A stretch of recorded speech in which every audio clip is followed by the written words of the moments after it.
فَلْيَنْظُرِ الْإِنسَانُ إِلَىٰ طَعَامِهِ إِنَّا صَبَبْنَا الْمَاءَ صَبًّا ثُمَّ شَقَقْنَا الْأَرْضَ شَقًّا فَأَنبَتْنَا فِيهَا حَبًّا وَعِنَبًا وَقَضْبًا وَزَيْتُونًا وَنَخْلًا وَحَدَائِقَ غُلْبًا وَفَاكِهَةً وَأَبًّا مَتَاعًا لَكُمْ وَلِأَنْعَامِكُمْ صدق اللہ مولانا العظیم۔ وصلوا علی الحبیب، پڑھی اللہم صلی علی سیدنا و مولانا محمد وآلہ و اصحابہ و عطرتہ اجمعین۔ سورہ عبسہ کی آیت نمبر 24 سے اللہ کریم نے منکرین قیامت کو تکوینی دلیل دے کے زمین کی ساخت اور اس میں سے پیدا ہونے والی مخلوق اس کی طرف توجہ دلائی ہے کہ تم نے کبھی غور کیا کہ اس سنگلاخ زمین کو ہم نرم کرتے ہیں پانی کے ذریعے، پھر تم اس میں بیج بوتے ہو تو ہم اس میں سے ہی کومپل نکالتے ہیں۔ اگر ظاہری طور پر تم دیکھو تو اس کومپل میں وہ جان نہیں ہوتی کہ وہ زمین کا سینہ چیر سکے، لیکن وہ زمین کا سینہ چیر کر نکلتی ہے، اور پھر اس سے اللہ پاک تمہیں طرح طرح کے پھل، انواع و اقسام کے دانے عطا کرتا ہے۔ پھر یہی سرکل جاری رہتا ہے اور تم اسی بیج کو زمین میں بوتے رہتے ہو اور اپنے لیے بے پناہ انواع و اقسام کی فصلیں اور پھل حاصل کرتے رہتے ہو۔ تو جو پروردگار اس سب کرنے پر قادر ہے، کیا وہ انسان کو دوبارہ اٹھانے پر قادر نہیں؟ مضمون یہ ہے۔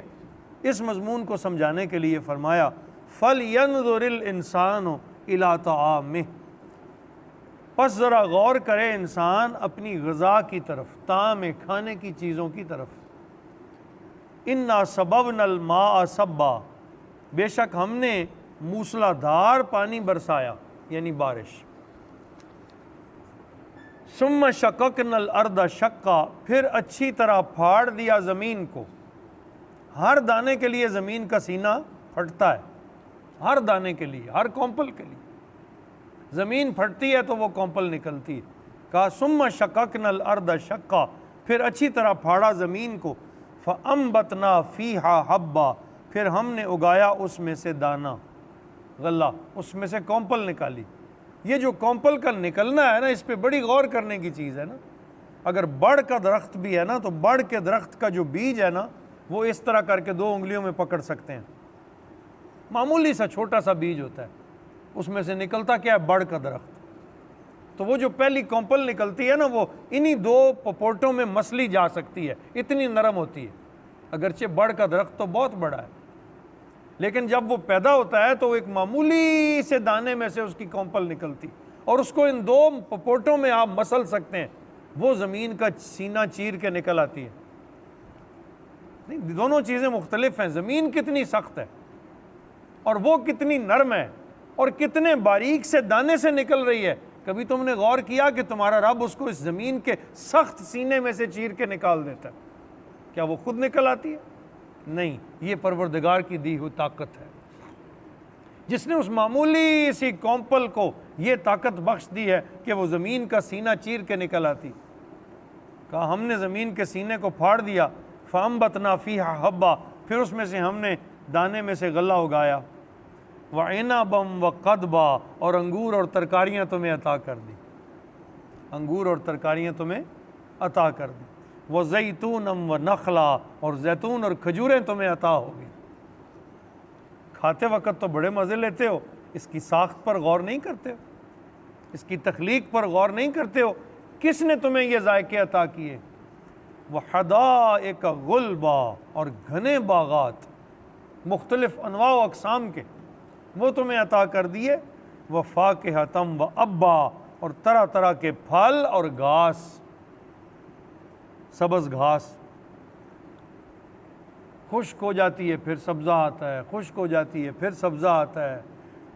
گندم کا دانہ تم پورا سال اپنی خرجیوں اور اپنے بڑولوں میں رکھتے ہو، وہ خشک ہو جاتا ہے، اب تصور نہیں ہے کہ یہ سبز ہو سکے، اسی دانے کو بوتے ہو وہ نرم ہوتا ہے، اس میں سے پھر سبز کومپل نکل آتی۔ تو یہ کیا، یہ جو سرکل ہے یہ ایسے ہی ہو رہا ہے؟ کہو اس کو کرنے والا ہے لا الہ الا اللہ، یہ وہی معبود ہے جس کے سوا کوئی دوسرا نہیں، یہ اسی کی طاقت ہے، یہ اسی کے فضل ہیں، یہ اسی کے کرم ہیں جو تمہیں سرکلائز کر کے چیزیں عطا کر رہا ہے۔ آم تم کھا لیتے ہو، گٹھلی بچ جاتی ہے، وہی گٹھلی پھر بوتے ہو، اس میں سے پھر آم نکلتا ہے، پھر کئی سینکڑوں آم اس پودے پہ لگتے ہیں، پھر استعمال ہوتے ہیں، پھر انہی گٹھلیوں سے پھر یہ سرکل چلتا رہتا ہے۔ یہ اس مالک کے کیے ہوئے کرم اور اس کی عطائیں ہیں۔ وَفَاكِهَةً وَأَبًّا، اسی نے تمہیں وہ پھل عطا کیے اور گھاس۔ کیوں یہ سارا کچھ کیوں ہوا؟ متاع لکم، صرف تمہارے فائدے کے لیے، صرف تمہارے فائدے کے لیے، وَلِأَنْعَامِكُمْ، اور تمہارے چوپایوں کے لیے۔ ہم نے جو کچھ دیا تمہیں دیا، اور تمہارے چارپایوں کے لیے۔ کچھ پھل اور ایسے ہیں تم کھا لیتے ہو، ان کے چھلکے تمہارے پھل تمہارے جانور کھاتے ہیں۔ گندم تم استعمال کر لیتے ہو، اس کا بھوسا تمہارے جانور استعمال کرتے ہیں۔ گھاس پھوس پٹھے وہ آتے ہیں، سبزہ اگتا ہے، اس تمہارے جانور استعمال۔ متاع لکم ولانعامکم، یہ سب کچھ تمہارے لیے ہے اور تمہارے جانوروں کے لیے۔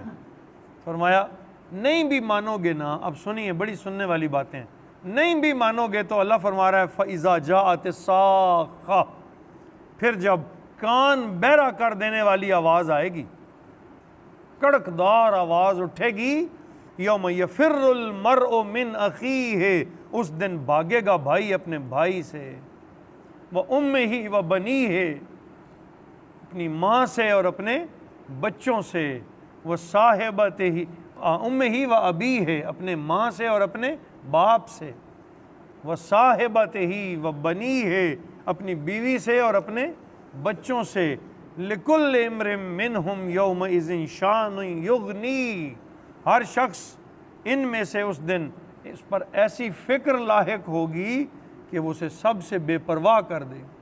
نہیں خبر ہوگی سامنے باپ کھڑا ہے کہ بھائی، بیوی کھڑی ہے کہ بیٹا، بے پرواہ اپنی پڑ جائے گی اس آواز کے آنے کے بعد۔ تم نہیں آج مانتے ہو آخرت کو، وقت آئے گا تمہیں اپنی پڑ جائے گی۔ لیکن اب دو چیزیں بیان کی، فرمایا وجوہ ہوئیں یومئذ مسفرہ، کچھ چہرے اس دن چمک رہے ہوں گے۔ اگر اللہ کی مان لو گے اور اگر تسلیم کر لو گے کہ ہاں مجھے حساب دینا ہے، اور اپنے آپ کو ایک متصب کی طرح زندگی گزار کے جاؤ گے اپنا محاسبہ کرتے ہوئے، یومئذ مسفرہ، اس دن ان کے چہرے چمک رہے ہوں گے، ضاحکۃ مستبشرہ، ہنستے ہوں گے اور خوش و خرم ہوں گے، بازی جیت چکے ہوں گے، کتاب زندگی دائیں ہاتھ میں مل گئی ہوگی، اور یہ جو سرٹیفکیٹ دائیں ہاتھ میں ملے گا اس کا مطلب یہ ہوگا کہ تمہاری بات بن گئی۔ چہرے کھل جائیں گے، مسکراہٹیں ہوں گی، ایک دوسرے سے خوش گپیاں کرتے ہوں گے۔ وَوُجُوہٌ ہوئیں یومئذ علیہا غبرہ، اور کچھ چہرے ایسے ہوں گے جن پر اس دن غبار پڑ گئی ہوگی، ایسے ہوگا جیسے یہ گرد سے اٹے ہوئے ہیں، چہرے اترے ہوئے، انتہائی خوف زدہ، ترحقھا قطرہ، ان پر کالک لگی ہوئی ہوگی۔ کچھ ایسے بھی ہوں گے۔ یہ کون ہوں گے؟ جنہوں نے وہ بات نہیں مانی تھی، جنہوں نے فرما برداری نہیں کی تھی، جنہوں نے کلمہ طیبہ نہیں پڑھا تھا، اللہ کو اللہ خدا نہیں مانا تھا۔ ترحقھا قطرہ، ان چہروں پر کالک لگی ہوگی۔ اولئک ھم الکفرۃ الفجرہ، یہی وہ کافر لوگ ہوں گے جو فاجر تھے اور اپنی زندگی اللہ کی نافرمانی میں بسر کر گئے۔ اب تمہیں کس میں شمار ہونا ہے؟ دونوں چیزیں کھول کے سامنے رکھ دی گئی۔ ایک طرف مسفرہ، چمکتے ہوئے چہرے ہیں، دوسری طرف قاطرہ، کالک زدہ چہرے ہیں۔ اب تمہیں چمکتے ہوئے چہرے چاہیے یا کالک زدہ؟ اب تم نے خود انتخاب کرنا ہے۔ اپنے رب کی بارگاہ میں جھک جاؤ، اس کریم پروردگار سے معافیاں مانگ لو۔ یہ دن جو رمضان المبارک ہے، اب عشرہ مغفرت جا رہا ہے نا، معافیوں کا عشرہ ہے، لمحہ لمحہ قیمتی ہے، لمحہ لمحہ قیمتی ہے۔ اپنے رب کے حضور گڑ گڑاؤ، راتوں کو جاگ کے چند سجدے کر لو، شاید تمہاری پچھلی زندگی کے گناہ بخش دیے جائیں اور تمہیں آئندہ زندگی کی خیر نصیب ہو جائے۔ وما علینا الا البلاغ المبین۔ انشاءاللہ العزیز کل سورۃ التکویر شروع کریں گے۔